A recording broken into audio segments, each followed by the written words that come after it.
Welcome to DJ kitchen. இன்றைக்கி நம்ம பார்க்க போகிறது மீன் குழம்பு எப்படி செய்கிறதுன்னு பார்க்கலாம்.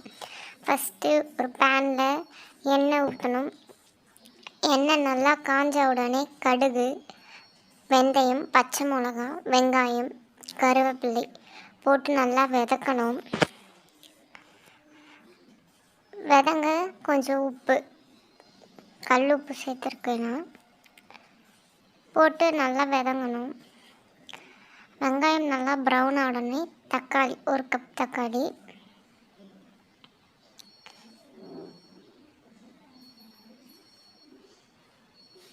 தக்காளி வதங்கிறதுக்கு மஞ்சத்தூள் 1/2 ஸ்பூன். இது நல்லா வதங்கினோடனே கத்திரிக்காய் முழுசாக போடுறேன், அப்படியே போட்டு பாருங்கள், டேஸ்ட்டாக இருக்கும். நல்லா வாஷ் பண்ணிவிட்டு காம்போட கத்திரிக்காய் சேர்த்து, கத்திரிக்காய் தோல் மாறுற அளவுக்கு, தோல் பிளாக்காக ஒரு மாதிரி ப்ரௌனாக சுருங்கும், அந்த அளவுக்கு வதங்கணும். வதங்கினோடனே நம்ம வீட்டு மிளகாத்தூள் 1/2 ஸ்பூன். இது சிம்பிளாக இருக்கும், எதுவுமே இல்லை, எதுவும் சேர்க்கலை, நம்ம வீட்டில் அரைச்ச மிளகாத்தூள் தான்.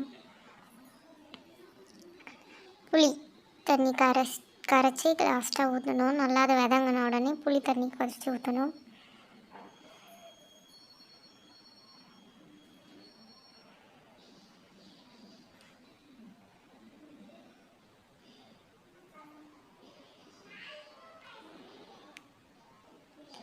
ஒரு கொதி வரந்தான் மீன் போடலாம். கொதி வரத்துக்கு நல்லா கிளறிக்கிட்டு மூடி போட்டு வச்சுருங்க.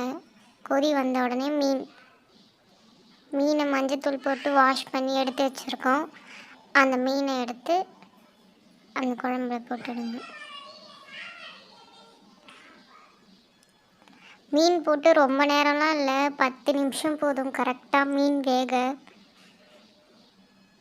கிளறி விடாதீங்க. மீன் போட்டுட்டு நல்லா அதை கிளறினீங்கன்னா மீனெல்லாம் உடஞ்சிரும். லைட்டாக குழம்புல ஃபுல்லாக படுற மாதிரி மட்டும் தள்ளுங்க. அவ்வளோதான், நம்மளோட மீன் குழம்பு ரெடி. வீட்டில் செஞ்சு பாருங்கள், நல்லாயிருக்கும்.